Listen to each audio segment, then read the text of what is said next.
Alors, pour la prochaine heure, 70 minutes, on va aborder les leçons des crises précédentes et surtout, les pistes de solutions qui s'offrent au gouvernement pour faire face à l'addition des crises qui frappent les populations, surtout les populations vulnérables.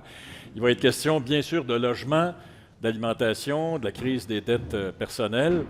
Je vais vous dire que durant le panel, si on n'aborde pas directement la question d'itinérance, elle va être en filigrane de tout ce qu'on va se dire. Rappelez-vous ce que Georges Oana de la mission Le Brewery nous disait ce matin, qu'il fallait travailler en amont. Alors ça, c'est le panel en amont, si vous voulez. Et pour en parler avec moi, Julia Posca, qui est chercheuse à l'Institut de recherche et d'information socio-économique, l'IRIS, Antoine Genet-Grégoire, professeur et chercheur à la chaire de recherche en fiscalité et finances publiques de l'École de gestion de l'Université de Sherbrooke, Maude Pugliese, professeur à l'Institut national de la recherche scientifique et titulaire à la chaire de recherche du Canada en expérience financière des familles et inégalités du patrimoine, et Geoffroy Boucher, économiste à l'Observatoire québécois des inégalités. Mais avant d'affronter le présent, on va jeter un petit coup d'œil, si vous le voulez, dans le rétroviseur. On a d'ailleurs commencé à le faire avec certains conférenciers. Moi, j'ai vu des... Vous me corrigerez, là, parce que là, les journalistes, on leur fait moins confiance maintenant, là, avec tout ce qu'on s'est dit. J'ai vu que pour la COVID, j'ai vu le chiffre hallucinant de plus de 200 milliards de dollars investis par les gouvernements. Dans les différents programmes qui ont été instaurés. Les chercheurs qui regardent ça nous disent qu'il fallait le faire. Bon, on a dit aux gens, restez à la maison, donc il fallait faire un certain nombre de choses, c'était très, très, très important. Antoine, vous nous avez dit, parce qu'on a préparé tout ça, évidemment, ensemble, sinon je ne m'en serais jamais sorti, vous nous avez dit, le gouvernement ne savait pas, ou les gouvernements ne savaient pas où ils allaient. Pouvez-vous nous expliquer ça? Manquait de données. C'est sûr qu'au début de la pandémie, personne ne savait où on allait. Mais particulièrement dans le cas des gouvernements, dans ce qui concerne toute la protection sociale, là, qui est 200 milliards et beaucoup, qui tourne presque exclusivement autour de deux programmes, là, la PCE et la subvention salariale. Donc, c'est une longue liste là, que mon collègue François a montré tantôt, mais finalement, les dollars ne sont pas dispersés partout là-dedans. Si d'ailleurs on a ces deux programmes-là, c'est parce que le gouvernement avait une vue très incomplète de juste carrément où sont les gens. Donc, si vous ne le savez pas, le gouvernement fédéral ne sait pas vraiment où est-ce que vous êtes. Ils ont de l'information si vous êtes prestataire de quelque chose, mais si vous n'êtes pas prestataire de quelque chose, parce que pour l'instant, vous n'en aviez pas besoin, ils ne savent pas vraiment où est-ce que vous êtes. Ils savent où est-ce que vous avez fait votre dernière déclaration d'impôt, mais ce n'est pas obligé d'être vraiment là où vous habitez. Donc, le gouvernement ne savait pas vraiment où étaient les gens, ne savait pas vraiment précisément qui était en train, dans beaucoup de cas, de perdre son emploi. Et donc, on naviguait essentiellement à vue et en plus, on avait, disons, des systèmes gouvernementaux qui eux-mêmes, non seulement n'étaient pas remplis de beaucoup de données, mais en plus, qui étaient en train de craquer de partout. Donc, on a beaucoup parlé, la PCU, c'est une patch. La TCU, c'est une patch à l'assurance-emploi parce que les ordinateurs de l'assurance-emploi n'étaient plus capables de fournir à la demande carrément. Et donc, quand on parle de vulnérabilité, disons, rapide, à court terme, on a bien vu que non seulement les provinces n'avaient pas l'équipement point, et même l'équipement qu'on pensait pouvoir avoir au gouvernement fédéral leur donnait une vision extrêmement incomplète de tout ce qui pouvait se passer. Puis là, je vous parle de l'emploi, qui est l'endroit où quand même où on concentre la protection sociale, avec tous les désavantages que ça présente, mais même dans les domaines où on est censé être bon, on n'était pas très bon, on ne sait pas où les gens habitent, on ne sait pas quel genre de logement ils habitent, on n'a presque aucune idée sur leur consommation. Donc, on a parlé de la mesure du panier de consommation. Ça s'est bâti sur un petit échantillon. On ne sait pas ce que les gens achètent. On ne sait pas très bien ce que les gens ont dans leur compte de banque. Et puis, on ne sait pas vraiment où est-ce qu'ils sont. Donc, si leurs employeurs les lâchent, ça, on nous le dit. Mais à part ça, on ne sait vraiment pas des tonnes de choses. On sait leurs revenus habituellement l'année d'avant. Mais il faut se rappeler, pendant la pandémie, on n'avait pas fait nos déclarations d'impôts encore. C'était juste avant la saison des impôts. Et donc, essentiellement, on savait où étaient les gens, quels revenus ils avaient 2 ans avant. Donc, très clairement, pour le gouvernement fédéral qui a pris le gros de la réponse, on naviguait absolument à vue. Antoine, vous avez dit, quand on s'en est parlé, vous avez employé une expression, bon, je ne l'ai pas saisie, là, je vous ai demandé de me trouver des exemples. Vous avez dit, ça prendrait pour ce genre de situation-là des programmes normés déployables facilement. Qu'est-ce que ça veut dire? Avez-vous des exemples de ça? On l'a vu plus tard avec la COVID, puis on l'a vu aussi par la crise du coût de la vie, c'est-à-dire que habituellement, ce qu'on fait, c'est qu'on prend nos programmes existants, puis on les grossit. Donc, dans la liste des choses qu'on a fait pendant la COVID, on a redonné un versement d'allocation canadienne pour enfants, on a redonné des versements du crédit TPS, on a redonné des versements de pension de sécurité de vieillesse. Donc, il y a un avantage, parce que dans ces cas-là, en théorie, les gens sont toujours à la même place. Leur situation n'a idéalement pas trop changé. Donc, on est capable de s'appuyer sur des programmes qui existaient déjà. On l'a vu tout à l'heure, là, le montant pour l'épicerie du gouvernement fédéral, là, celui pour l'inflation, mais pas celui juste avant Noël qui n'a pas eu lieu, le précédent, là, c'est absolument une bonification du crédit TPS. On lui a donné un nom, le fun, là, mais c'est absolument le régime de crédit d'impôt remboursable qui est notre principal, disons, transfert quasi universel administré par le gouvernement fédéral.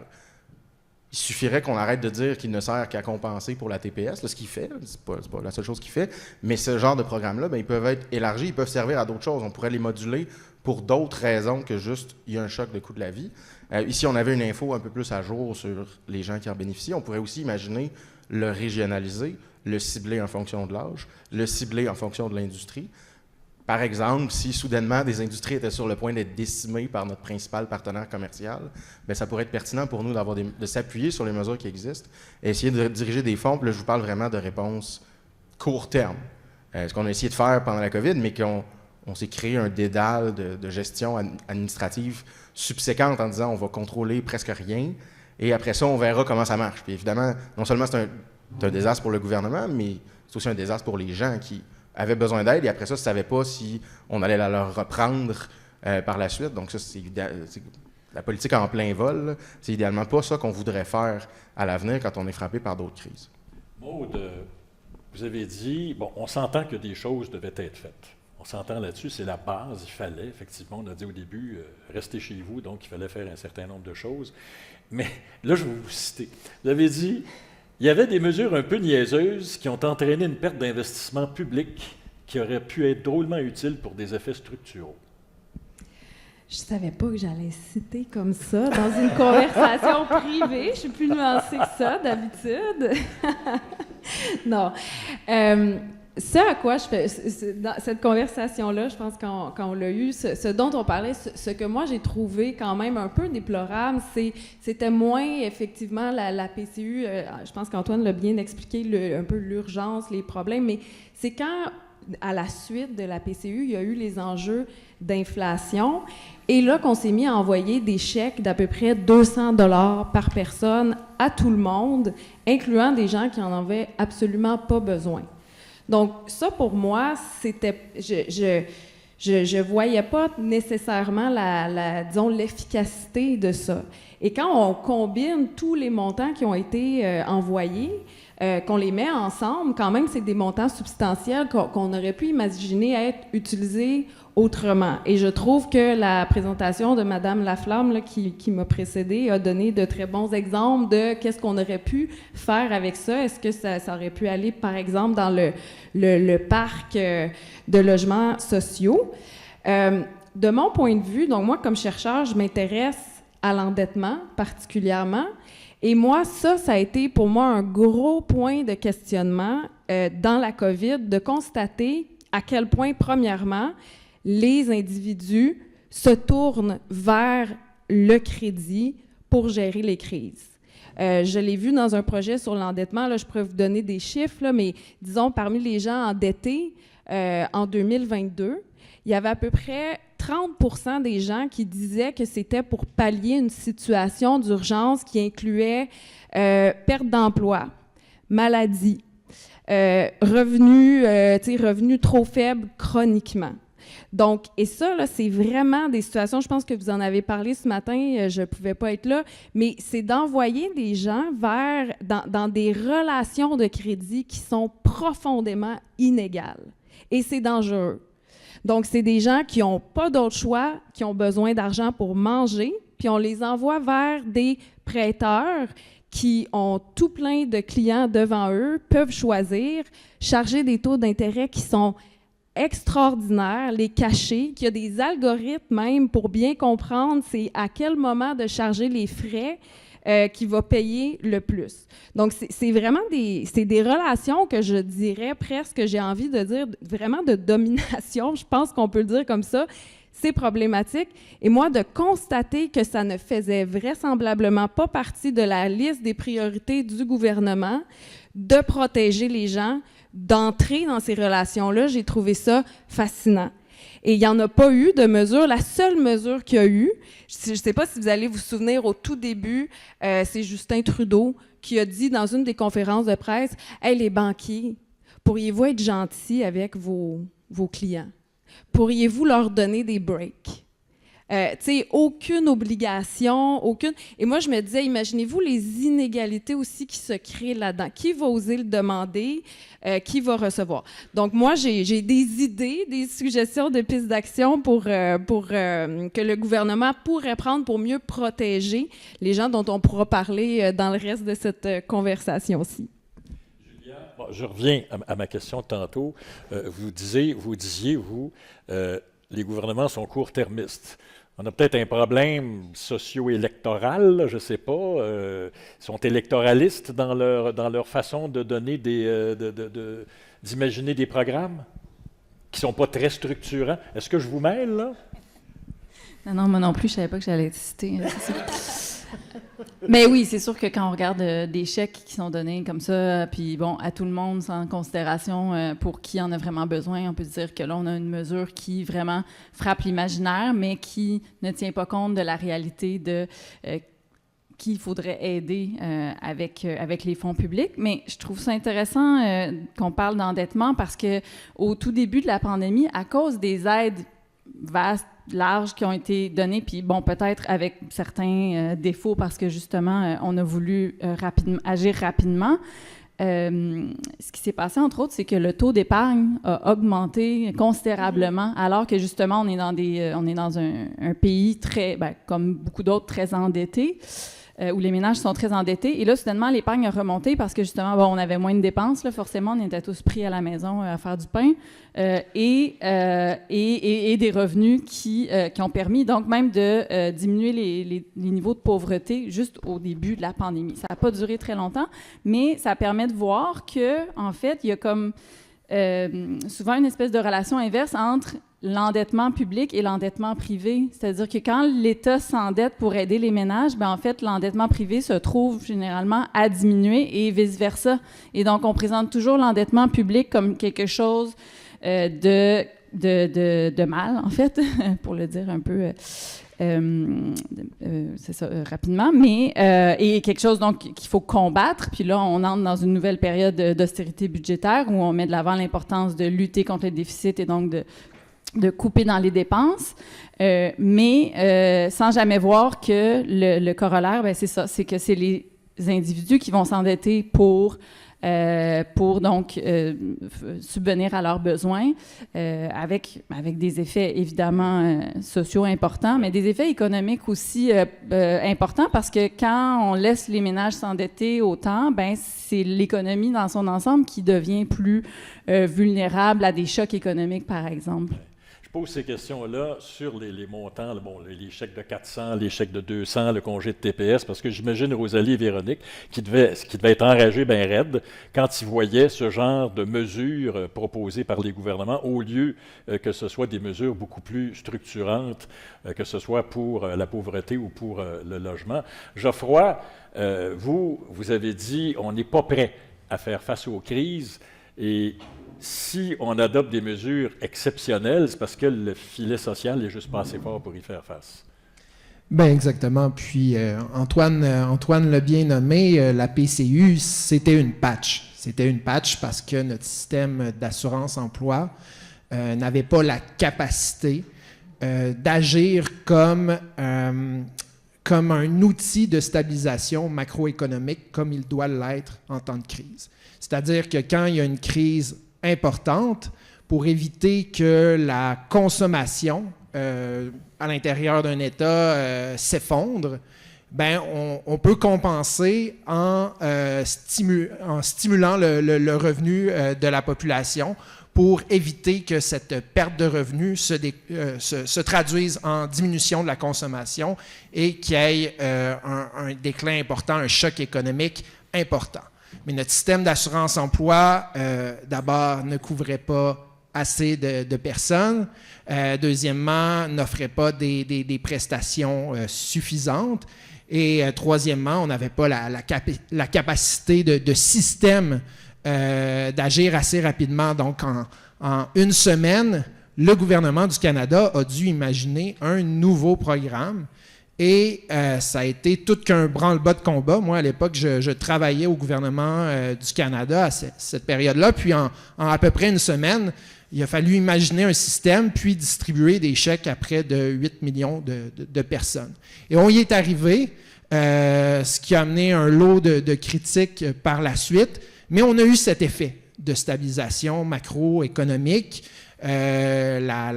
Notre économie ne s'est pas effondrée. On est même venu surcompenser la perte de revenus pour certains ménages à faible revenu. Et on constate les effets de ça. Moi, une des leçons que je tire de cette période de la pandémie, c'est qu'on peut, si les gouvernements le veulent, ils peuvent avoir un effet significatif sur le taux de pauvreté dans la population. Entre 2020 et 2021, non, c'est ça, 2019 et 2020, on a vu le taux de pauvreté mesuré par la MPC fondre de moitié.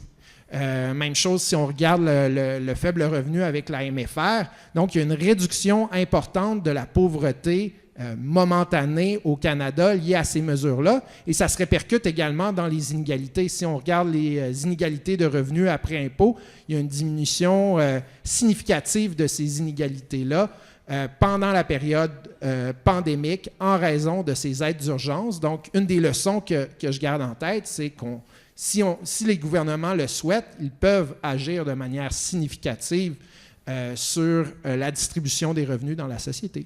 Alors, si les gouvernements le veulent, que peut-on faire pour aider les populations vulnérables frappées par les crises, la crise du logement, la crise de l'inflation alimentaire? On a parlé d'endettement. Quand on jasait, on identifiait dans notre coffre à outils comme mesure possible diminuer les dépenses des populations vulnérables. Bon, comment faire ça? Faire des baisses des tarifs de garderie, des tarifs de frais de garde dans les écoles. On a parlé de faire plus de logement social, peut-être augmenter l'offre de transport en commun pour éviter d'acheter une voiture. Bon, donc diminuer ce genre de dépenses-là. On a dit aussi on pourrait augmenter les revenus des gens. Comment on peut augmenter les revenus des gens? Entre autres, la mesure peut-être phare, c'est augmenter le salaire minimum. Puis on a dit renforcer aussi le filet social. Fait qu'on va essayer de regarder comment on peut appliquer ces outils aux crises qui frappent les gens. Le logement. Véronique nous l'a dit, ça a pris bien du temps avant que le gouvernement du Québec reconnaisse l'existence d'une crise. Puis il y a des choses intéressantes qui sont sorties dans notre première discussion. Julia et Maude, je pense, vous nous avez dit, ça parle, Julia, vous nous avez dit, ça parle du milieu d'où viennent les gens, les politiciens. Ça parle des réseaux dans lesquels ils sont ou ne sont pas.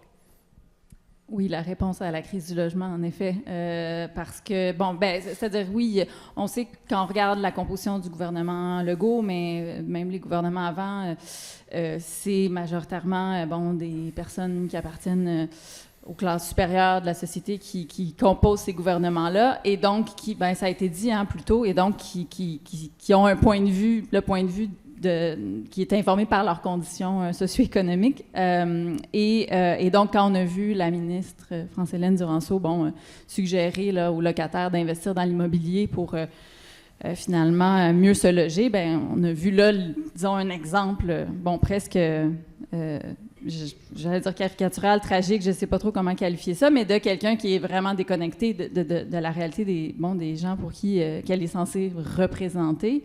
Et donc, c'est sûr que ça contribue au fait qu'il y a une réponse donc à la crise du logement qui est beaucoup axée sur...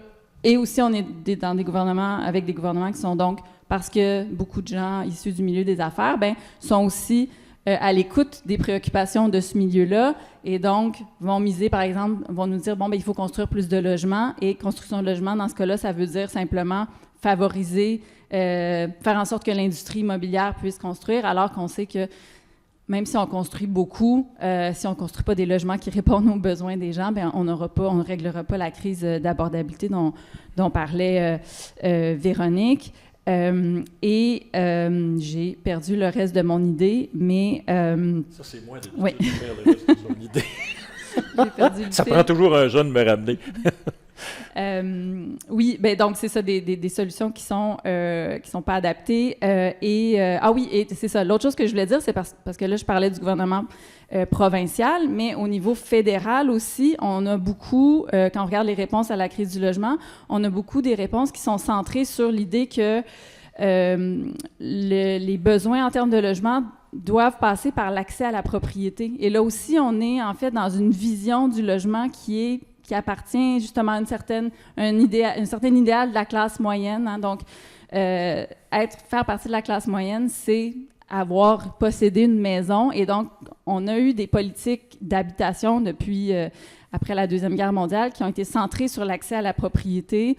Puis on le voit encore aujourd'hui avec des mesures comme le CELIAP, hein, donc les espèces d'aides fiscales finalement qui permettent d'acheter, d'accéder à la propriété.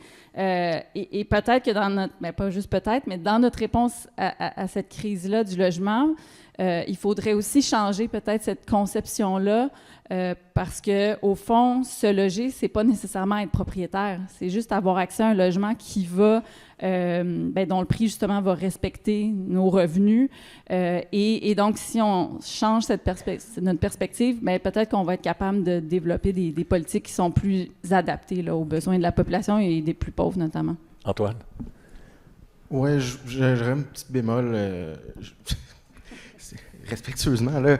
Je pense que le gouvernement a un discours de l'offre de logement, mais je pense pas que c'est politique qui répondent du tout à ce discours-là. Je pense que c'est un discours qui paraît bien, en tout cas auprès des économistes comme moi, là, mais en pratique, les actions, par exemple, du gouvernement du Québec sont beaucoup plus des actions pour favoriser les propriétaires de logements actuels, que ce soit des gens qui possèdent leur logement ou des gens qui en louent. Donc, tout ce qui concerne justement la réglementation des loyers, c'est particulièrement bénéfique aux gens qui sont déjà des propriétaires.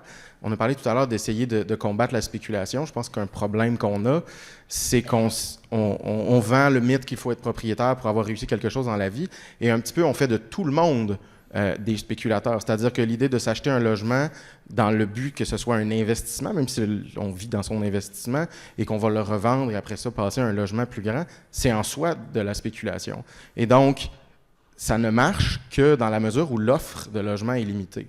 Si vous regardez l'ampleur des interventions du gouvernement du Québec, on a le petit truc là, de permettre aux villes de se soustraire à leur propre zonage, mais ça ne leur donne pas beaucoup de couverture politique.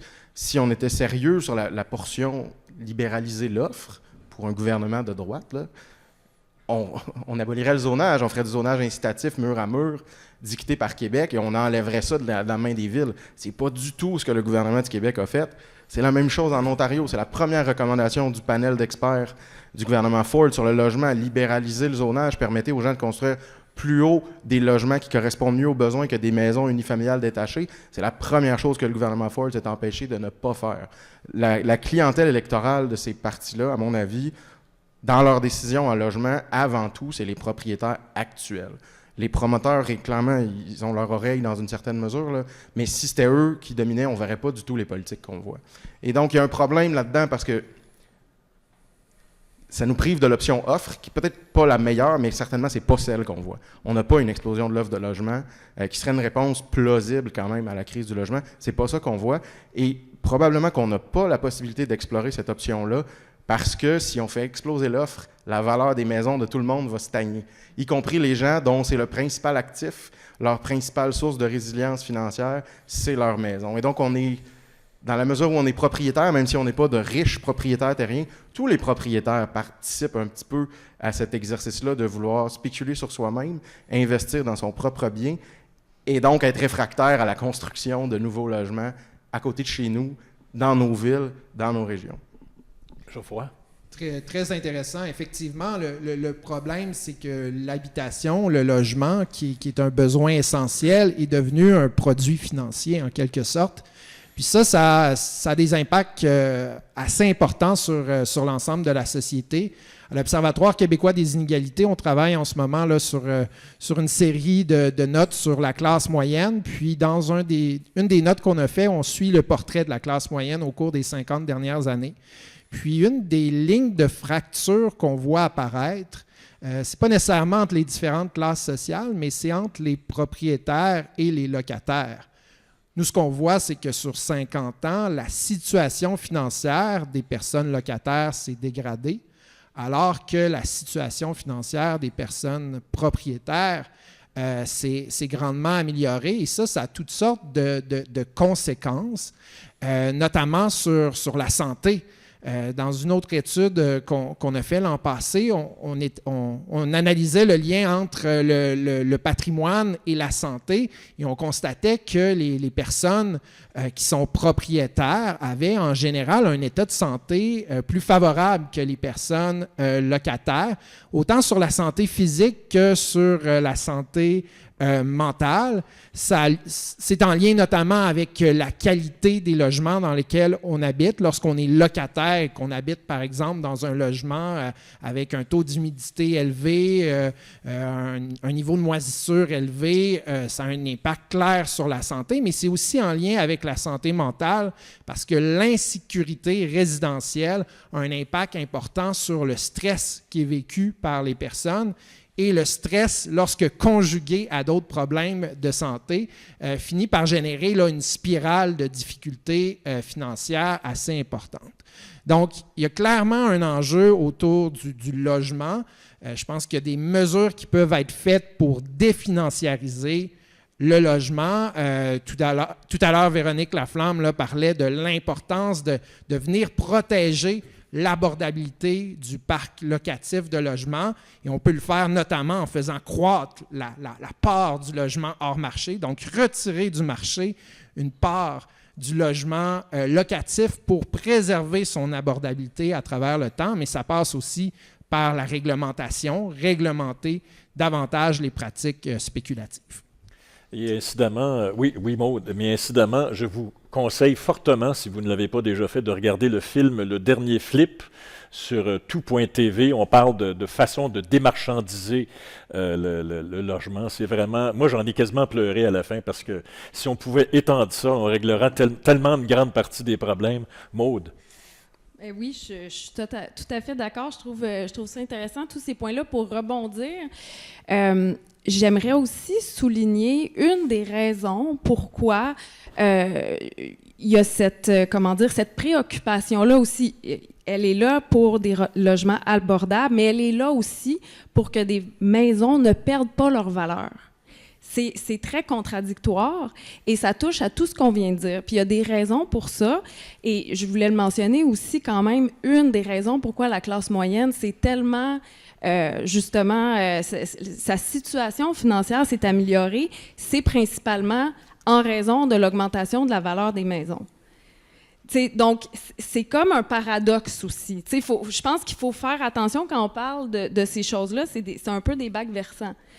Et là où je m'en allais, c'est de dire, première raison, les gens s'endettent à des taux incroyables, des taux d'endettement absolument incroyables sur 30 ans, avec les prêts aussi à taux variable fermé, là, dont on a entendu parler. Ça, ce que ça veut dire, c'est des gens qui ont un prêt hypothécaire. Quand le taux change, leur paiement ne change pas, et c'est le terme qui s'allonge. Alors là, il y a des gens en ce moment là, qui vont peut-être devoir repayer leur maison pendant 50 ans. Il y a un moment donné, ça bloque, et finalement, les paiements augmentent. Mais donc, il faut prendre en considération cette réalité-là, de remettre en question à quel point on veut autoriser l'endettement pour l'achat de maison. Et ça, c'est sûr qu'en remettant ça en question, on ne facilite pas l'accès au logement. Fait que cette question-là, elle est complexe. L'autre chose que je voulais mentionner aussi, c'est qu'il ne faudrait pas oublier de faire le lien entre notre volonté collective de maintenir élevé le prix des maisons et la réalité du système de pension au Canada et au Québec. Donc, c'est un système qui est intéressant à certains niveaux, mais qui, quand même, fait dépendre notre qualité de vie quand on va avoir fini de travailler, quand même beaucoup de notre capacité d'épargne privée dans des pensions d'employeurs qui sont devenues de plus en plus rares. Et donc, ça aussi, ça peut faire partie peut-être, à long terme, des solutions sur comment faire pour désamorcer cette importance-là qu'on donne à la valeur des maisons. C'est de peut-être parler aussi de notre système de pension, de retraite. Donc, selon moi, ça peut faire partie des solutions. Véronique Laflamme nous parlait il y a quelques instants de la hausse absolument incroyable des loyers. On parlait de 47 comme hausse des loyers depuis 2018. Qu'est-ce qu'on peut faire pour agir? Est-ce qu'on a, Antoine, les données nécessaires pour agir? On avait parlé ensemble de l'existence d'un registre des loyers, chose qui semble inaccessible au Québec, ou je ne sais pas quoi, c'est le Saint Graal au Québec, on dirait. Pourquoi on n'a pas ça, Antoine? Est-ce que ça prendrait ça et pourquoi on ne l'a pas? Bien, ça revient à ce que je disais au départ. On n'a pas assez d'informations en public. On a les enquêtes de la SCHL qui sont imparfaites, ou maintenant, de plus en plus, on fait des analyses basées sur les données de sites privés qui répertorient les loyers. Clairement, quand on est obligé de faire ça, c'est qu'il nous manque des chiffres, là, quand on est obligé d'aller fouiller là. C'est sûr qu'un registre des loyers, mais il ne faut pas être dupe, c'est pas juste une source d'infos pour les gens qui aiment ça fignoler dans les politiques publiques comme moi. Là, c'est aussi clairement un changement au rapport de force. Là. C'est pour ça qu'on n'a pas de registre de loyers. C'est parce qu'il y a des gens que ça fait vraiment pas leur affaire si on en avait. Là. C'est bien évident que c'est là. Mais ça va plus loin que ça. Tout à l'heure, on a parlé de la mesure du panier de consommation, qui est une mesure imparfaite. On a parlé de la mesure de la pauvreté en termes de logement. C'est la part du revenu utilisé pour se loger. Mais ça, c'est une mesure qui, en soi, disons, cristallise les structures familiales. On le sait, là, il y a des gens qui quittent le nid familial vraiment plus tard qu'avant. Il y a des gens qui restent dans des couples malheureux ou carrément dangereux. Toutes ces choses-là, on ne les voit pas quand notre seule pauvre mesure, finalement, c'est la part du revenu consacré au loyer. Donc, on ne voit pas toute la destruction qui est créée par une crise du logement en termes de développement de famille, en termes du fait de permettre aux gens de vivre dans les arrangements qui leur conviennent. Ça, c'est complètement gommé quand tout ce qu'on a essentiellement, c'est le recensement. Puis regardez dedans si les gens dépensent beaucoup pour se loger. Ils ont déjà intégré une nouvelle forme familiale qu'ils n'avaient pas le choix pour garder leur niveau de loyer en dessous de leur revenu. Donc ça aussi, registre des loyers, mais aussi des enquêtes beaucoup plus détaillées sur ce que ça coûte aux gens pour assumer les frais de leur vie. Bien, on ferait peut-être des politiques un petit peu plus intelligentes que ce qu'on est capable de faire maintenant avec des données retardées. Ça, c'est pas la fin du monde quand c'est des bonnes données, mais en plus, qui nous donne un portrait super imprécis, même avec 2 ou 3 ans de retard. Là. Pour nos locataires dont l'augmentation des loyers est complètement débile, je m'excuse d'employer des termes un peu crus, mais je pense que c'est le cas. Vous avez probablement des enfants qui cherchent des logements, j'en ai moi-même, et des fois on s'arrache les cheveux comme parents pour essayer de les aider. Geoffroy, on avait parlé, OK, les loyers sont fous, il faut y faire face, on n'a pas le choix là. Donc il faut augmenter les revenus des gens. Comment on peut faire ça? Bien, il y a toutes sortes de façons de le faire. Le gouvernement a à sa portée plusieurs leviers pour augmenter le revenu des personnes moins nanties.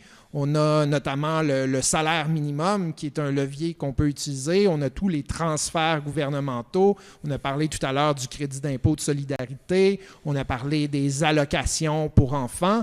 On a également le régime public de retraite, qui est un levier assez important lorsqu'on est une personne aînée. Et tous ces leviers-là peuvent être utilisés par le gouvernement pour relever le revenu des personnes à faible revenu et les personnes encore plus précaires, notamment avec le programme d'assistance sociale, les programmes d'assistance sociale dont on a parlé tout à l'heure. Donc, on peut agir au niveau du revenu des personnes, mais on peut aussi agir au niveau des dépenses des personnes. Lorsqu'on a des services publics de qualité et accessibles, on vient diminuer les dépenses privées auxquelles les ménages doivent faire face au jour le jour. Et dans les outils de politique qu'on perd parfois de vue, il y a aussi un contrôle des prix qui peut être une solution envisageable. C'est un outil de politique qui a déjà été utilisé pendant la Deuxième Guerre mondiale, qui est un petit peu délaissé, qui a été un peu délaissé depuis. Mais dans le contexte de la crise énergétique en Europe, suite à l'invasion de l'Ukraine par la Russie, il y a plusieurs pays en Europe qui ont utilisé cet outil de politique-là pour venir plafonner le prix de l'énergie, donc le prix du gaz, de l'électricité et du chauffage. Et ce que certaines analyses économiques démontrent, c'est que ça a été une politique particulièrement efficace pour freiner l'inflation et pour stabiliser l'économie. On peut penser à un contrôle des prix dans d'autres domaines, notamment en alimentation. Tout à l'heure, dans la présentation de François Delorme, il mettait de l'avant qu'une des seules mesures que le gouvernement fédéral avait fait pour aider les ménages canadiens à s'alimenter, c'était de demander aux grandes bannières de slacker sur les augmentations de prix. Bon, le gouvernement peut avoir un rôle un peu plus actif. En France, notamment, il y a eu une initiative là, de panier anti-inflation. On est venu plafonner le prix d'environ 5000 références de produits dans le cadre d'un accord avec les grandes bannières de distribution. Donc, il y a plusieurs leviers qui sont à la portée des gouvernements.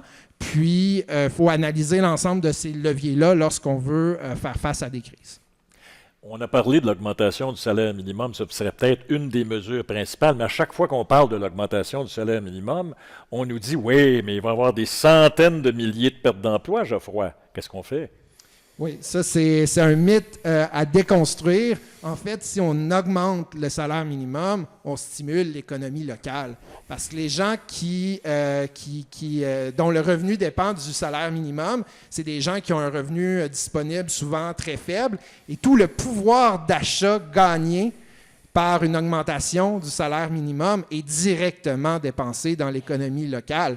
Puis ces gens-là ne vont pas investir sur les marchés financiers. Là. Non, ils vont aller s'acheter des biens, des denrées pour vivre. Donc, il y a un effet de stimulation sur la demande qu'on perd souvent de vue lorsqu'on pense simplement aux coûts supplémentaires auxquels les entreprises doivent faire face en lien avec la main-d'œuvre, mais il y a aussi une stimulation de la demande pour leurs produits qui est à tenir en compte. Puis, ce qui est intéressant, c'est que souvent, lorsqu'une hausse du salaire minimum est annoncée, l'effet de stimulation sur la demande souvent devance l'augmentation effective du salaire minimum parce qu'on l'annonce souvent quelques mois à l'avance et les ménages, les personnes, sachant qu'ils vont avoir un revenu un peu plus élevé, commencent à consommer davantage et donc cet effet-là se fait sentir dans les entreprises locales avant d'avoir l'effet des coûts de main-d'œuvre supplémentaires. Donc, le salaire minimum est un outil super efficace. C'est un levier qu'on doit activer au besoin. Je voudrais qu'on revienne quand même sur la question du logement, parce que le manque de logements abordables est criant. Le privé n'a pas l'air d'y arriver, le gouvernement n'a pas l'air d'être là vraiment.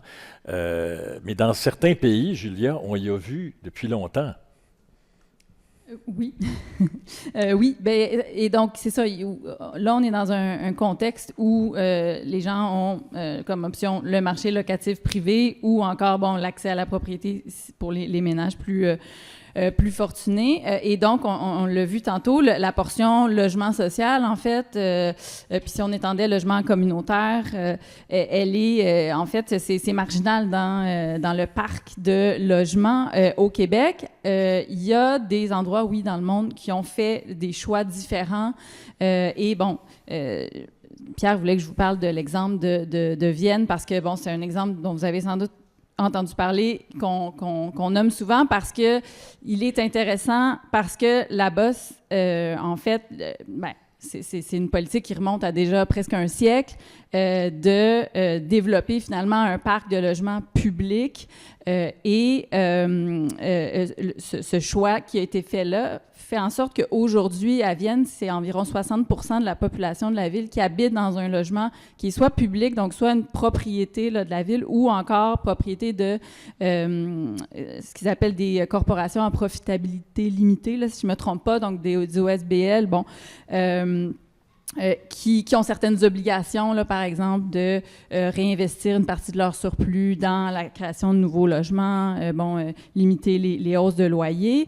Donc, ce modèle-là, il est bon, puis il n'est pas parfait, mais il est juste intéressant pour montrer que quand on cible, quand on a des politiques qui visent à développer du marché sans but lucratif, ben ça a un effet non seulement aujourd'hui sur, ou enfin, dans quelques années sur les personnes qui vont pouvoir habiter dans ces logements-là, mais ça a un effet aussi durable. Et donc, l'abordabilité n'est pas juste au jour 1 où on construit le logement, mais elle se pérennise. Et donc, aujourd'hui, c'est ça qui fait en sorte que, donc, à Vienne, par exemple, ben, il y a environ plus de 400 000, en fait, logements comme ça, à but non lucratif pour une population qui est équivalente à celle de la taille de Montréal. Donc, c'est comme 20 fois plus de logements sociaux.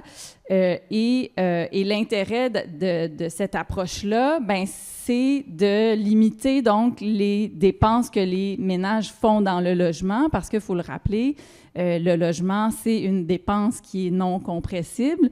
Et donc, quand on laisse faire, en fait, les hausses de loyer, puis bon, on pourrait même étendre ça aux hausses, les hausses de coûts de logement en général, là, c'est vrai aussi pour les propriétaires, ben c'est de l'argent qui ne va pas ailleurs dans l'économie, puis ça revient un peu à ce que Geoffroy disait sur le salaire minimum, c'est-à-dire que c'est de l'argent qu'on ne peut pas dépenser pour dans le commerce local, ou en tout cas par exemple, faire des sorties ou toute dépense excédentaire ou juste de loisirs ou bon, pour des dépenses essentielles aussi, mais donc c'est de l'argent qui est immobilisé dans le logement. Et donc, l'intérêt de développer un parc locatif, ou en tout cas un parc de logements qui est public, qui est à but non lucratif, ben c'est aussi ça. C'est un bénéfice pour les personnes qui sont dans ces logements-là, mais pour l'économie, pour la vitalité de l'économie en général. La démarchandisation, ce qu'on appelle la démarchandisation du logement, est-ce que c'est un modèle qui est condamné à être juste l'exception, là, la place que tout le monde va venir voir, va dire « Wow, c'est beau ». Je donne un exemple, la coop Milton Park, un 8,5 850 $, ça vous tenterait-tu, un 8,5 à 850 $? Les mêmes logements autour, c'est 3 000, 3 500 et 4 000 de location. Est-ce que démarchandiser, c'est une avenue qui peut être étendue, ou si c'est condamné à rester des exceptions d'après vous autres? Si je peux glisser un mot peut-être sur la partie, disons, la rentabilité de l'investissement immobilier. Donc, si on veut démarchandiser, il faudrait que les gens arrêtent de voir ça comme quelque chose qui est rentable, qui est comme l'envers, là, d'essayer d'avoir plus de logements hors marché. Mais c'est aussi d'essayer que la portion qui est même marché est finalement plus vue comme un bien d'usage et non pas comme un bien d'investissement. Je prêche pour ma paroisse, là, mais il y a des choses qu'on peut faire en fiscalité. On a une exemption entière et totale sur le gain en capital qu'on réalise à la revente de sa résidence principale. Ça a l'air d'une mesure de bonne classe moyenne, mais en pratique, c'est pas une mesure qui bénéficie à des gens ordinaires, c'est une mesure qui bénéficie massivement à des gens qui ont des logements de très grande valeur et qui font plusieurs reventes au cours de leur vie. C'est quelque chose qui a été éclipsé dans le débat sur la hausse du taux d'inclusion du gain en capital. On a été submergé de propriétaires de triplex au bord de la rue si on leur imposait 16 % d'imposition supplémentaire. En pratique, c'est quelque chose qui touche les gens au haut de l'échelle, mais aussi, en général, on devrait vouloir limiter le fait que ce soit rentable de revendre une propriété, parce que plus vous le faites, plus vous alimentez justement le fait que les propriétés gagnent en valeur. Si vous êtes propriétaire, vous bénéficiez d'un loyer implicite. C'est la principale chose que ça vous rapporte d'être propriétaire d'une maison, c'est que vous avez un dividende sous forme de loyer à ne pas payer. On a absolument le droit de vous imposer là-dessus. On aurait les moyens de le faire. Il y a des pays qui le font.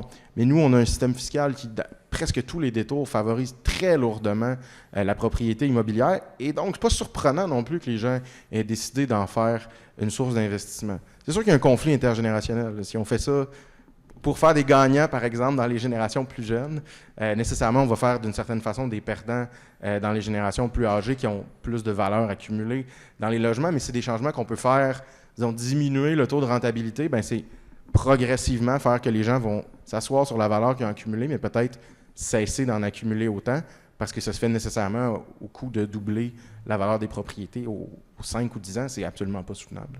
Et pour faire face à ces crises-là, la crise du logement, la crise de l'inflation alimentaire, il faut s'endetter. Et Maude, dès le départ, vous avez parlé de l'endettement.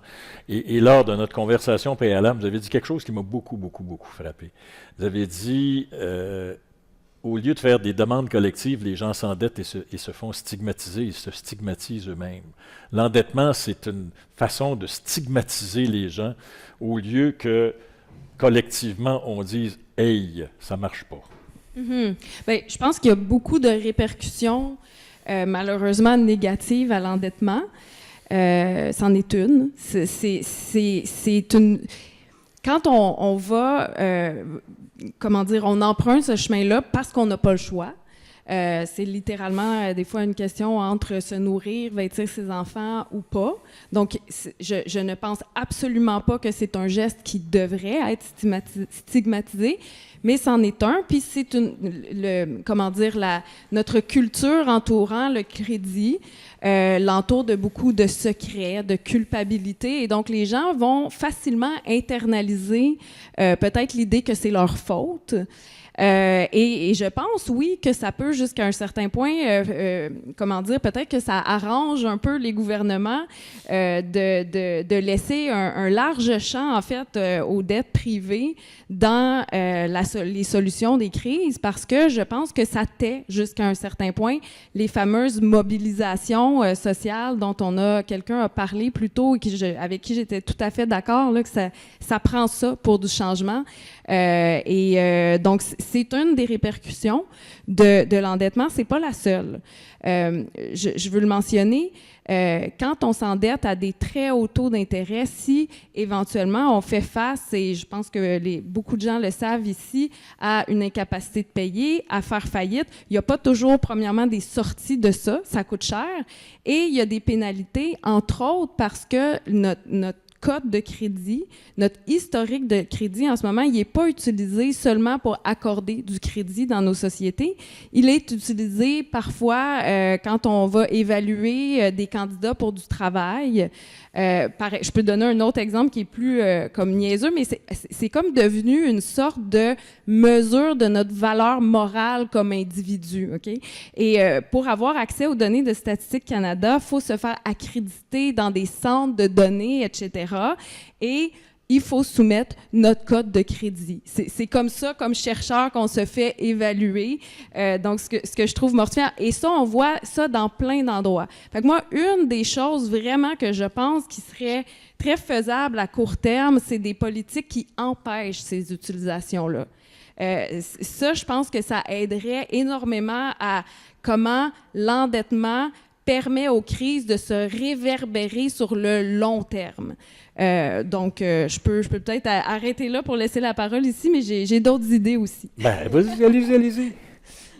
Allez-y, moi. Ben, peut-être, parce que là, mes collègues, et je pense, il y a des liens directs entre le soutien social, Julia l'a mentionné, le pendant de qu'est-ce qui arrive quand on ne s'endette pas publiquement, c'est les dettes privées. Tu sais, ça aussi, c'est des bacs versants. Donc, tu sais, tout ce qui est vraiment les politiques sociales, ça réduit l'endettement. Et ça, je veux juste le mentionner qu'il y a des recherches qui sont en train de montrer ça de façon causale. Tu sais, si ça peut aider dans vos mobilisations, tu sais, ça me fera plaisir de les partager. Mais vraiment, par exemple, un papier qui a été publié dans une grande revue Nature qui a montré aux États-Unis pendant la COVID qu'il y a eu systématiquement dans les États qui étaient plus généreux dans les prestations d'assurance-emploi, il y avait moins d'endettement auprès de prêteurs comme des prêts sur salaire. Tu sais, c'est vraiment direct.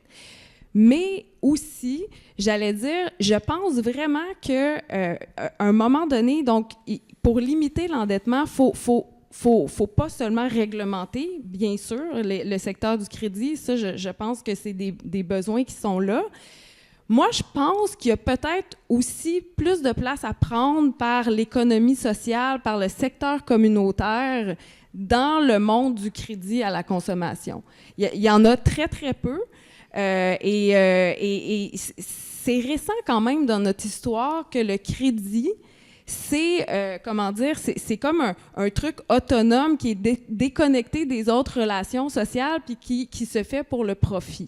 Donc, historiquement, par exemple, le crédit, ça se faisait par les épiciers qui l'offraient à leurs gens comme un service.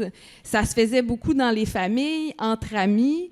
Donc, il n'y avait pas que la logique de se faire rembourser, de faire un intérêt.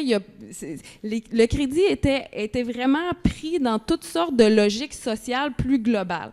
Moi, je pense qu'il y a des moyens de retourner à ça, à un secteur du crédit, même si j'en conviens que c'est peut-être pas confortable pour personne d'être dans une situation de prêteur qui est à sans but lucratif. Mais je pense qu'il y a une place ici pour les gouvernements pour stimuler ce secteur-là, le soutenir et vraiment, je pense, le dire carrément, le démarrer parce que c'est à peu près inexistant en ce moment. Geoffroy? Oui. Ben, je ne veux pas vous obliger, là, mais vous avez je serais allé dans une autre thématique, là, mais qui est connexe parce que effectivement, là, je pense qu'il y a beaucoup à faire pour renforcer le filet social.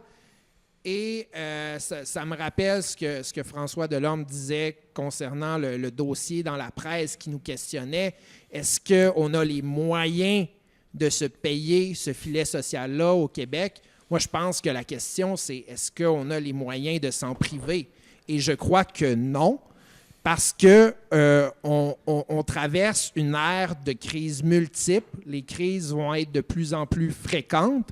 Et si on veut être résilient en tant que société face à ces crises-là, il faut redistribuer davantage la richesse dans la société et se doter de services publics de qualité et d'un filet social qui permet de traverser ces crises-là. Et les sociétés dans le monde qui sont les plus résilientes face aux crises, c'est les sociétés justement qui redistribuent davantage.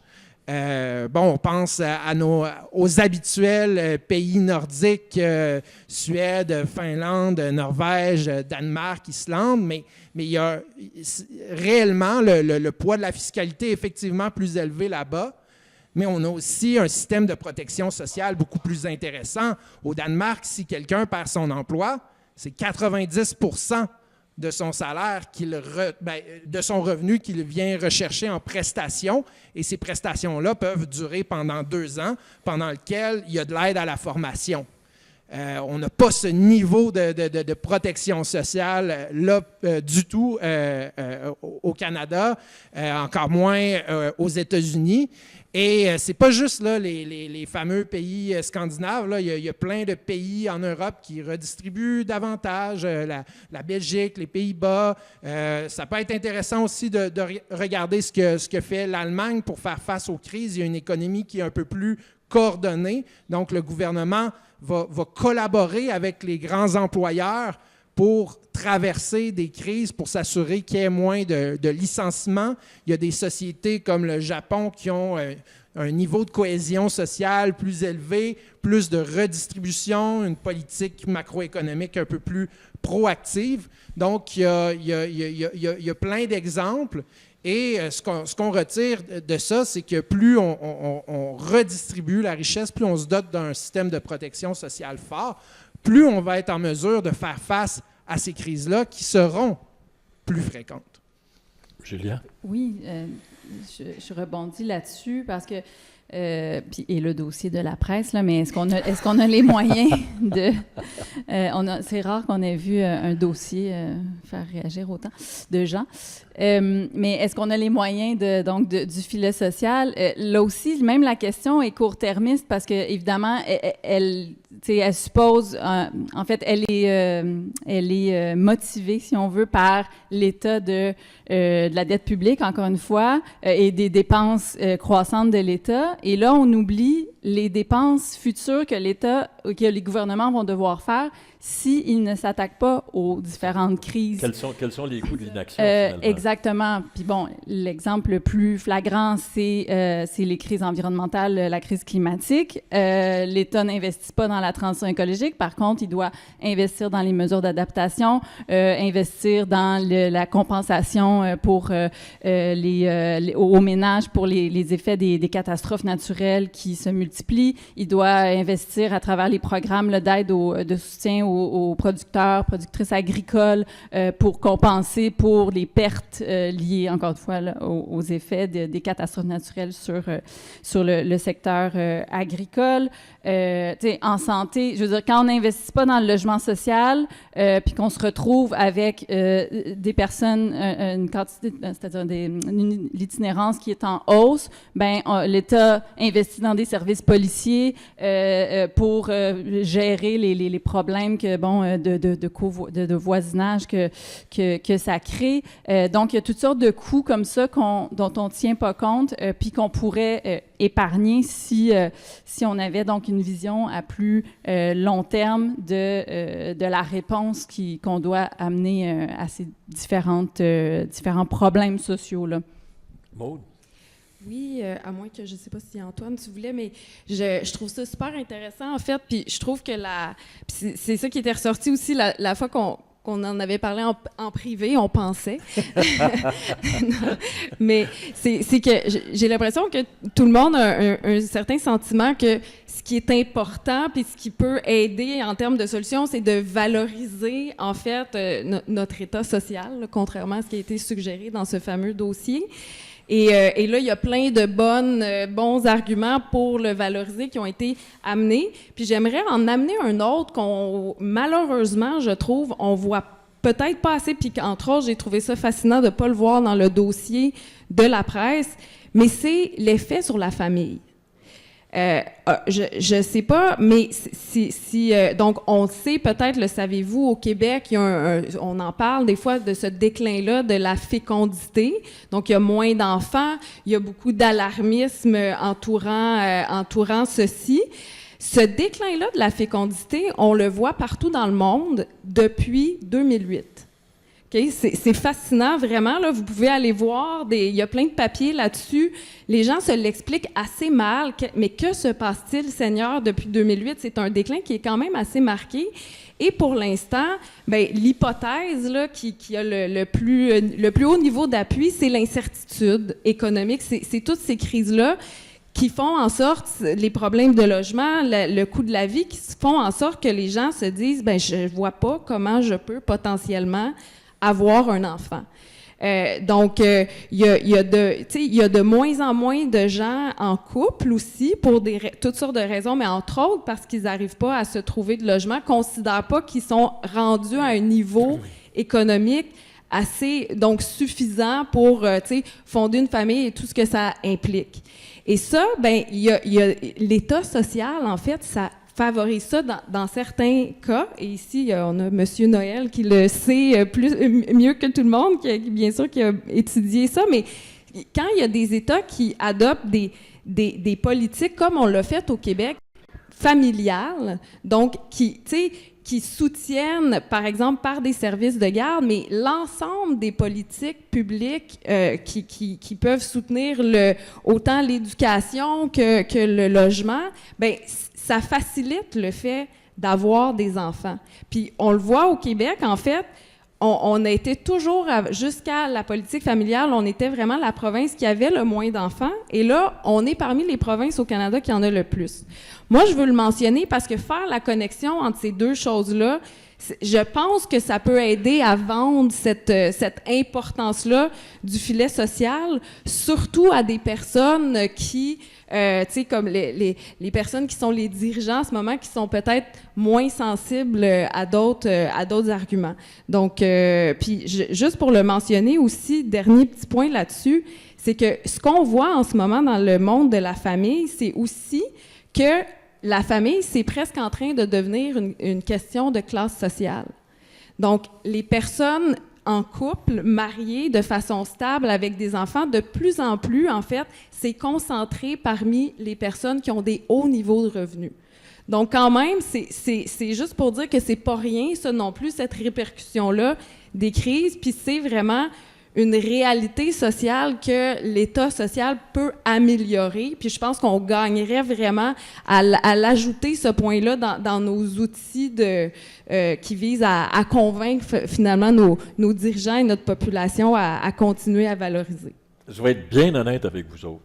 Ce panel-là, je me suis cassé la tête à le préparer. Sérieusement, ce n'est pas de votre faute à vous autres. Ce n'est pas de votre faute à vous autres. Ça fait 48 ans que je suis journaliste. C'est pas que les outils dont vous nous parlez, je les ignorais, mais c'est la complexité de tout ça. Est-ce que les médias, parce que là, on critique, puis tant mieux, c'est une bonne chose qu'on critique. On critique la série de la presse. Et là, ce qu'on s'est dit depuis ce matin, c'est qu'on est face à des crises qui ont des impacts incroyables sur les populations vulnérables. Dans le fond, les gouvernements font plus souvent du patchage que d'autres choses, à part certaines mesures phares comme l'allocation aux enfants, je prends cet exemple-là. Comment on peut faire pour que les gens comprennent, parce qu'on a dit qu'il y a des préjugés, bon, l'aide sociale, il y a un préjugé là-dessus. Comment on peut faire, on parle de filet social renforcé, comment on peut faire pour que le public commence à comprendre ces choses-là? Je sais que c'est une grande question, là, mais basez-vous sur moi, qui a eu bien de la misère à suivre tout ça, à essayer d'organiser tout ça, pour que ce soit digestible. Ce n'est pas de votre faute, encore une fois. Mais y a-t-il quelque chose que les médias peuvent faire?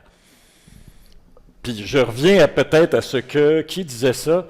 J'ai travaillé avec un journaliste dont je ne donnerai que les initiales, qui me disait que c'est plus trippant parler de 11 milliards de dollars de déficit que de dire que ça représente juste 1,5 % du PIB. Bien, j'ai le beau jeu de critiquer les médias qui couvrent mes travaux de recherche. Mais je dirais, je suis économiste, donc mes travaux sont couverts justement dans cette portion-là des médias. Puis vous aurez peut-être remarqué la transformation où avant ça s'appelait les pages économie, puis dans beaucoup de cas maintenant ça s'appelle les pages affaires ou entreprises. Argent, encore direct. Et c'est une analyse, c'est une couverture de l'économie où on est presque toujours dans une perspective individuelle. Et donc, on vous donne des conseils sur votre situation individuelle, votre investissement dans ça, vos choix de métier, ou etc. Alors que la tenue de notre économie, nos politiques économiques, c'est des sujets de politique, point. C'est des décisions communes, citoyennes, sur lesquelles on devrait être informé. Et souvent, c'est rare que, dans mon cas, d'être couvert par les journalistes de politique. Alors que moi, ce que je fais, c'est de la politique fiscale. Quand je vous parle du gain en capital, c'est technique, c'est complexe, mais ultimement, c'est une question de redistribution de la richesse. Et pourquoi est-ce que c'est payant ou pas payant de débattre de redistribution de la richesse à l'Assemblée nationale? Ça devrait être traité comme une question de cette nature-là. Quand le budget sort, le budget en soi, qui est un incroyable exercice de relations publiques, quand le budget sort, la première chose qu'on se fait demander, puis pas juste des journalistes, mais aussi en privé, c'est qu'est-ce qu'il y a là-dedans? Y a-t-il quelque chose pour moi? Y a-t-il un crédit pour moi? Y a-t-il une nouvelle mesure pour les gens de chez moi, les gens qui ont tel... C'est pas ça la question. Le budget, c'est l'énoncé de politique du gouvernement. Est-ce que le gouvernement est en train de faire quelque chose pour la pauvreté? Est-ce que le gouvernement est en train de faire quelque chose pour les changements climatiques? C'est ça la question qui devrait nous habiter quand on sort du budget, quand on nous présente une politique économique. C'est ça les questions qu'on devrait se poser. Et c'est sûr que les médias vont en partie là où les gens consomment. Donc nous, comme consommateurs de médias, il faut essayer d'aller vers les articles où on questionne les réalités politiques de ces choses-là et non pas qu'est-ce que ça va changer pour une famille de deux enfants et 2 parents qui font 60 000 et 40 000. Ce qui est le fun, c'est illustratif, mais ultimement, qu'est-ce que ça change pour la population? C'est la question que je pense qu'il faut se poser en général. Puis il y a une grande question qui reste. Puis je reprends un petit peu la discussion que j'avais eue avec Maxime Doré. Comment on fait pour mettre la switch des gouvernements à on? Il y a Rosalie Dupont qui a parlé tout à l'heure de lutte. Elle a parlé puis on fouillait ça, Maud, hein, quand on s'est parlé, j'essayais de comprendre, on a pensé que c'était des États généraux, mais c'était pas ça. Je pense que ça avait commencé par Françoise David en 95, la marche du pain des roses, je ne sais pas s'il y en a qui se rappellent de ça, et ça a culminé fin des années 90, début des années 2000, par tout ce mouvement social. Hein. Peux-tu nous en parler un petit peu, Maud? As-tu regardé ça? Bien, pas tant, non. Je n'ai pas une grande connaissance historique de ce mouvement-là spécifiquement, mais ce dont il il était question, il y en a été question aussi dans ce fameux dossier de la presse, de ces rencontres, en fait, de la société civile qui avaient été organisées par Lucien Bouchard à l'époque et qui ont mené, entre autres, à la politique familiale au plan de lutte contre la pauvreté, qui avait assis tout le monde à la table. Donc, clairement, à ce moment-là, il y avait une volonté d'écouter. Mais pour ce que j'en sais, puis j'aimerais souligner à nouveau ce point-là de Rosalie, c'est à quel point on doit ceci. Puis je connais pas l'ensemble des mobilisations sur toutes les dimensions de notre État social. Mais pour ce qui est de la politique familiale, ce qu'on doit aux groupes communautaires, familles, qui sont principalement, on va le dire, des groupes de femmes, c'est incroyable. Vraiment, puis, tu sais, je trouve ça malheureux un peu parce que souvent, tu sais, dans le discours public, ce qu'on entend, c'est que c'est une personne qui a fait presque toute seule cette politique familiale-là. Là. Puis, tu sais, vraiment, ces mobilisations-là de terrain, c'est hyper important. Tu sais, je suis pas une spécialiste des mouvements sociaux, mais je pense qu'il y a quelqu'un ici, peut-être, qui veut... Vas-y donc. Alain Noël. Je vais me retenir parce que j'étais là. C'est ça. Et vous êtes un vrai spécialiste. Le sommet économique de Montréal et celui de Québec, ou c'est Québec et Montréal, en fait, c'est fait dans un contexte très particulier où ça arrivait après la défaite référendaire de 1995. Et dans le chemin vers le référendum a été bâti par une alliance entre le parti au pouvoir, le Parti québécois, les syndicats et tout le mouvement communautaire. Ils étaient tous alliés. Et Lucien Bouchard a dit ça dans des entrevues dans les années subséquentes. C'était les alliés pour le oui. Et quand le référendum a été perdu, tout ce monde-là s'était habitué à travailler ensemble et à construire des projets. Et ils se sont dit, bon, ben, qu'est-ce qu'on fait? Il y avait la question du déficit. Mais il y avait aussi dans les cartons des propositions de réforme pour après l'indépendance. Et la politique familiale faisait partie de ces éléments-là. Et donc, cette coalition-là était remarquablement unique dans le sens où c'était un moment qui a été saisi, où les forces étaient alignées. Et les gens que Lucien Bouchard essayait de rallier, c'était ceux qui avaient voté pour appuyer le non, notamment les chefs d'entreprise. Mais il y avait une alliance à ce moment-là entre le secteur communautaire, le mouvement syndical et le Parti québécois. Donc voilà, je pense qu'on en a dans notre histoire des exemples vraiment de soulèvements qui ont donné lieu à des choses très positives. Donc on peut... On va prendre des questions de la salle maintenant. C'est le temps de poser vos questions. Et je l'ai trouvé. Est-ce qu'il y a des questions? Oui. Le micro va s'en venir vous voir.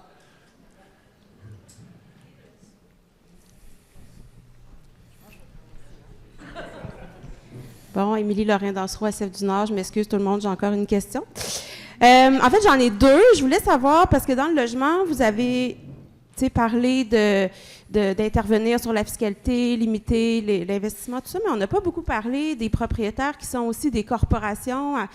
À Montréal, il y en a beaucoup, là, ou même des compagnies étrangères qui possèdent des parcs de logements partout dans le monde. Puis pour moi, il y a quand même une différence entre une grand-mère qui a un duplex, puis peut-être qu'il faut quand même limiter là, ses profits, puis tout ça. Puis ce genre de propriétaires-là, où là, on est dans la pure spéculation, puis avec aucun souci pour les locataires qui vivent. Fait que je me demandais s'il y avait des choses qu'on pouvait faire pour encadrer peut-être ce secteur-là particulièrement. Puis mon autre question, c'était par rapport à l'idée d'avoir du crédit dans les organismes communautaires, là. Parce que les ACF, on donne le programme de fonds d'entraide de Desjardins, puis ça en est une forme, puis moi, je considère quand même souvent que c'est pas notre mission de faire ça, qu'on a une mission de transformation sociale. Alors, je voulais juste, peut-être que tu développes un petit peu sur cette idée. Merci. Sur la propriété étrangère, disons qu'on irait à l'encontre de ce qu'on a fait dans les 40 dernières années en favorisant le libre-échange, mais je sais pas je sais pas vous, là, mais depuis janvier 2025, je sais pas trop ça veut dire quoi le libre-échange. Donc, certainement, on pourrait, on a le droit de faire ce qu'on veut avec notre marché immobilier. Là. Donc, on pourrait absolument sortir les investisseurs étrangers. Ça pose peut-être un défi si on n'a pas tout à fait la capacité d'investissement local pour les remplacer, mais c'est pas évident que c'est le cas. Donc, oui, c'est certainement quelque chose qui est faisable. Je sais pas si c'est assez pour, disons, avoir un effet majeur. J'aurais l'impression que ça doit dépendre d'un marché immobilier à un autre. J'ai l'impression que ça a plus d'effet à Toronto qu'à Trois-Rivières, mettons. Mais c'est certainement quelque chose. C'est certainement un outil qui pourrait exister. Mais je suis pas sûr que... Disons, c'est bien de se prémunir de la spéculation des étrangers, mais il ne faut pas non plus se voiler la face sur la spéculation de nos propres investisseurs. Mais certainement possible. Hein. Oui, bien merci pour la question. En fait, pour préciser, c'est plus l'idée que il y a beaucoup de besoins de liquidité à court terme, de petits prêts. Et ça, et moi, donc l'idée globale, c'est de dire, quand il est question d'endettement puis de recours au crédit, je pense qu'il faut mieux encadrer, protéger. Je pense qu'il faut aussi limiter le besoin de s'endetter par, comme on disait, vraiment toutes les politiques de soutien social. Mais c'est quand même une réalité qui demeure, que souvent, on a des besoins de liquidité à court terme. Quand on a une grosse dépense, là, exemple, je sais pas, l'habit de neige de notre enfant qui brise en plein hiver, il faut le remplacer, c'est quand même une grosse dépense. Donc, en ce moment, il n'y a pas vraiment d'option autre que des prêts. Puis là, je parle pour les gens qui n'ont pas accès, disons, à des marges de crédit hypothécaires. Ce qu'on a, c'est des cartes de crédit avec le taux d'intérêt qui est quand même très élevé, des prêts, toutes sortes de prêts alternatifs qui sont toujours à la limite des taux d'intérêt usuraires, puisque l'idée, c'est de dire, est-ce qu'il y aurait une place à prendre dans le secteur qui n'est pas pour le profit? Donc, peut-être plus de l'économie sociale, sans dire que ce serait le rôle des ACEF, mais est-ce que c'est quelque chose à quoi on pourrait réfléchir à d'autres façons de combler ce besoin-là qui est quand même présent, qui se déroule dans la logique, en fait, de l'économie sociale qui est très forte au Québec. Donc, c'était un peu ça, c'était plus dans ce sens-là mon commentaire, de dire comment est-ce qu'on peut, par ailleurs, avoir une offre de crédit qui est plus humaine, finalement, parce que la réalité, c'est que on en a souvent besoin à très court terme et il y a beaucoup de gens qui n'ont pas de réponse adéquate, en fait. Ça va? Merci. Merci, Julia. Il y a d'autres questions? Oh, désolé. Micro ici, s'il vous plaît. Oui. Moi, c'est une question pour Geoffroy. Je me demandais comment vous avez dit que vous aviez participé à l'élaboration du changement en urgence là, du programme PCU. Ma question, c'est comment vous avez établi le montant de 2 000 $. Avez-vous des données là-dessus ou le montant spécifique qu'on donnait aux gens mensuellement était de 2 000 $? Qu'est-ce qui a amené à ce chiffre-là? Et la sous-question qui va avec ça, est-ce que pour vous ou pour vous personnellement ou pour le gouvernement, est-ce que c'était un chiffre qui représentait le revenu viable? Bon, c'est plutôt délicat comme type de questions à répondre pour quelqu'un qui travaillait dans la fonction publique et dont les recommandations au ministre sont sous le sceau de la confidentialité. Donc, les recommandations qu'on peut avoir fait à un décideur, une décideur, quand on est dans la fonction publique, demeurent confidentielles, je pense, pour une période de 30 ans ou quelque chose comme ça. Fait que c'est difficile de répondre sur le processus qui a mené à ce choix-là. Mais tu sais, si on y va un peu à une échelle un peu plus large, on constatait que d'autres types d'outils de protection sociale qu'on avait ne seraient pas suffisants. Et maintenant, qu'est-ce qui a motivé le 2000? Je pense que vous pouvez vous imaginer qu'il y a plusieurs scénarios qui ont été étudiés, puis qu'on a analysé donc la répercussion sur différents groupes de la société, quel serait l'impact aussi sur la consommation, la demande. Tout ça a pu mener ou pas vers un choix, mais qu'est-ce qui était clair, c'est qu'il fallait que ce montant-là soit suffisant pour permettre à la grande majorité des ménages à faible revenu de faire face à cette crise-là. Et semble-t-il que ça a fonctionné pour les gens qui étaient admissibles, hein, parce qu'effectivement, on se rappelle que les laissés pour compte dans cette histoire-là, c'est les personnes prestataires des programmes d'assistance sociale qui ont eu très peu d'aide. Mais pour les autres, ça semble avoir fonctionné. Les analyses démontrent qu'on a même compenser davantage la perte de revenus, et ça a eu un effet positif sur la consommation, mais aussi sur les mesures d'inégalité, puis sur la réduction de la pauvreté. Merci Julia, Antoine, Maude et Geoffroy.